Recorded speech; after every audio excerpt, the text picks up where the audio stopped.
Hello and welcome to our channel English grammar usage. आजकेर क्लासे आमरा शिखब भয়েস চেঞ্জের একটি বিশেষ বিভাগ যার নাম এজেন্টলেস পেসিভ। আগের ভিডিওগুলিতে আমরা ভয়েস চেঞ্জের বেশ কিছু ব্যতিক্রমী প্রশ্ন উত্তর ব্যাখ্যা করেছি। ভয়েস চেঞ্জ একটি বড় অধ্যায় যা একটি ভিডিওতে সম্পূর্ণভাবে ব্যাখ্যা করা সম্ভব নয়, তাই বিভিন্ন সাব টপিক অনুযায়ী আমরা ভিডিও আপলোড করছি। যে কোনো চাকরির পরীক্ষায় এই ক্যাটাগরি থেকে প্রশ্ন এসে থাকে। এছাড়াও বিভিন্ন ক্লাসের পরীক্ষায় এই ধরনের প্রশ্ন প্রায়ই সেট করা হয়, তাই স্কিপ না করে ভিডিওটি শেষ পর্যন্ত দেখুন। আশা রাখছি অনেক নতুন নতুন তথ্য পাবেন। আপনি যদি আমাদের চ্যানেলে নতুন হয়ে থাকেন তবে অবশ্যই চ্যানেলটিকে সাবস্ক্রাইব করে রাখুন, যাতে এই ধরনের নতুন নতুন ভিডিও খুব সহজেই পেতে পারেন। তাহলে চলুন শুরু করা যাক। প্রথমে আমরা জানব এজেন্টলেস পেসিভ কাকে বলে। কিছু সেন্টেন্স পেসিভ ভয়েসে থাকে এবং সেখানে কাজটি কার দ্বারা হয়েছে তা বলা থাকে না। এই ধরনের পেসিভ স্ট্রাকচারকে এজেন্টলেস পেসিভ বলা হয়।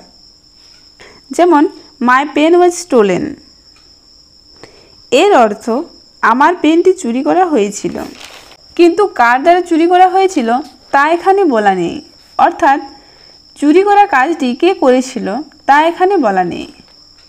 এই কারণে এই সেন্টেন্সটি একটি এজেন্টলেস পেসিভের উদাহরণ। এবার আমরা শিখব কিভাবে এই সব সেন্টেন্সের ভয়েস চেঞ্জ করতে হয়। সাধারণত প্রশ্নটি প্যাসিভ ভয়েসে থাকে, সেটিকে অ্যাক্টিভ ভয়েসে চেঞ্জ করতে বলা হয়। একটি এক্সাম্পল দেখে নেব। মাই পেন ওয়াজ স্টোলেন, এখানে কার দ্বারা পেনটি চুরি করা হয়েছে তা বলা নেই। এক্ষেত্রে আমরা ধরে নেব কোনো ব্যক্তির দ্বারা কাজটি হয়েছে, অর্থাৎ বাই সামওয়ান। তাহলে এর অ্যাক্টিভ হবে সামওয়ান স্টোল মাই পেন। এবার চলে আসবো পরের প্রশ্নে। মাই বুক ওয়াজ লস্ট, এর মানে আমার বইটি হারিয়ে গিয়েছিল। এখানে ধরে নিতে হবে আমার দ্বারা, অর্থাৎ বাই মি। তাহলে এর অ্যাক্টিভ ভয়েস হবে I lost my book. Bengali is spoken here. অর্থাৎ এখানে বাংলা বলা হয়। কার দ্বারা এটি বলা নেই, ধরে নিতে হবে জনগণের দ্বারা, অর্থাৎ বাই পিপল। তাহলে এর অ্যাক্টিভ ভয়েস হবে পিপল স্পিক বেঙ্গলি হিয়ার। পরের প্রশ্ন। হি ওয়াজ অ্যারেস্টেড, অর্থাৎ তাকে গ্রেপ্তার করা হয়েছিল। কার দ্বারা এটি বলা নেই, এখানে ধরে নিতে হবে পুলিশের দ্বারা, অর্থাৎ বাই দ্য পুলিশ। তাহলে এর অ্যাক্টিভ ভয়েস হবে the police arrested him. Next, my bicycle has been sold, এর অর্থ আমার বাইসাইকেলটি বিক্রি করা হয়েছে। কার দ্বারা এটি বলা নেই, এখানে ধরে নেব আমার দ্বারা, অর্থাৎ বাই মি। তাহলে এর অ্যাক্টিভ ভয়েস হবে I have sold my bicycle. এবার দেখে নেব পরের প্রশ্ন। The tree has been uprooted, এর অর্থ গাছটিকে উপড়ে ফেলা হয়েছে। কার দ্বারা এটি বলা নেই, এখানে ধরে নেব একটি ঝড় বা ঝড়ো হাওয়ার দ্বারা গাছটি উপড়ে গেছে, অর্থাৎ বাই আ স্ট্রং উইন্ড। তাহলে এর অ্যাক্টিভ ভয়েস হবে A strong wind has uprooted the tree. Next, the shed was burnt to ashes. এর অর্থ শেড বা চালাটি পুড়ে ছাই হয়ে গেছে। কার দ্বারা এর উত্তর হবে আগুনের দ্বারা, অর্থাৎ বাই আ ফায়ার। তাহলে এর অ্যাক্টিভ ভয়েস হবে a fire burned the shed to ashes. Next, I was obliged to go there, অর্থাৎ আমি সেখানে যেতে বাধ্য হয়েছিলাম। কার দ্বারা ধরে নিতে হবে পরিস্থিতির দ্বারা, অর্থাৎ বাই সার্কামস্টেন্সেস। এর অর্থ হলো পরিস্থিতি আমাকে সেখানে যেতে বাধ্য করেছিল। তাহলে এর অ্যাক্টিভ ভয়েস হবে circumstances obliged me to go there. Next, trespassers will be prosecuted, এর অর্থ অনধিকার প্রবেশকারীদের বিরুদ্ধে আদালতে আইনি ব্যবস্থা নেওয়া হবে। কার দ্বারা এটি বলা নেই, তাই ধরে নিতে হবে কর্তৃপক্ষের দ্বারা, অর্থাৎ বাই দ্য অথরিটিস। তাহলে এর অ্যাক্টিভ ভয়েস হবে the authorities will prosecute the trespassers. Next, he was awarded a medal, অর্থাৎ তাকে একটি মেডাল দেওয়া হয়েছিল।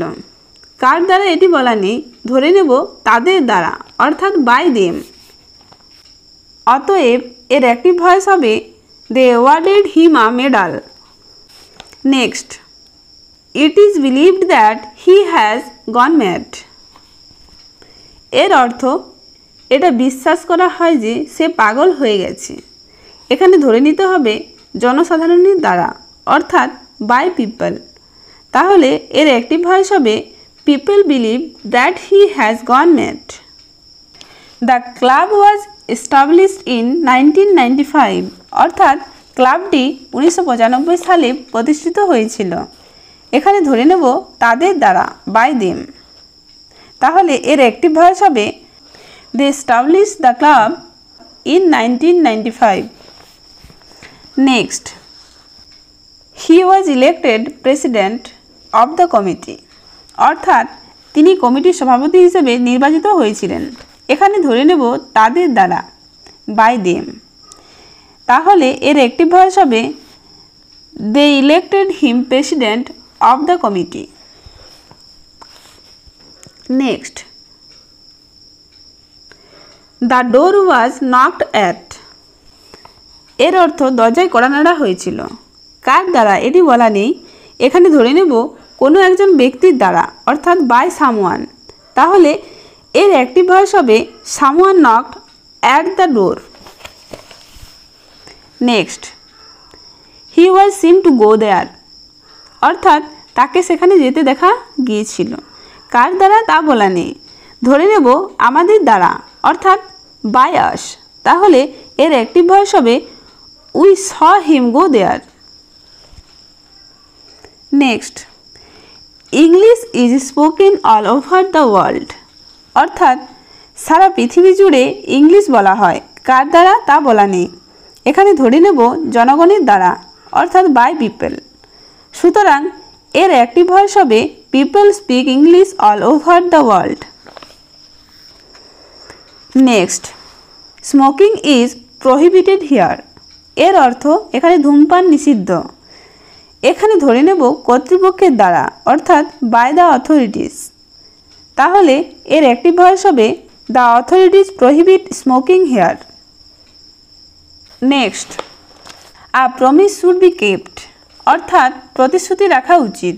কার দ্বারা এটি বলা নেই, এখানে ধরে নেব একজন ব্যক্তির দ্বারা, বাই ওয়ান। তাহলে এর অ্যাক্টিভ ভয়েস হবে one should keep one's promise. Next, nothing can be gained without hard work, অর্থাৎ কঠোর পরিশ্রম ছাড়া কোনো কিছুই অর্জন করা যায় না। এখানে ধরে নেব আমাদের দ্বারা, অর্থাৎ বাই আস। তাহলে এর অ্যাক্টিভ ভয়েস হবে we can gain nothing without hard work. Next, what cannot be cured must be endured, অর্থাৎ যা সারানো যায় না তা সহ্য করতে হবে। এখানে ধরে নেব আমাদের দ্বারা, বাই আস।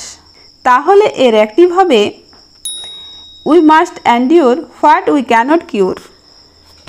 আজকের আলোচনা এখানেই শেষ করব। ভিডিওটি ভালো লেগে থাকলে অবশ্যই লাইক, কমেন্ট এবং শেয়ার করবেন। এই ধরনের আরও নতুন নতুন ভিডিও পেতে আমাদের চ্যানেলটিকে অবশ্যই সাবস্ক্রাইব করে রাখুন। ভিডিওটি কেমন লেগেছে তা অবশ্যই কমেন্ট বক্সে জানাবেন। ধন্যবাদ।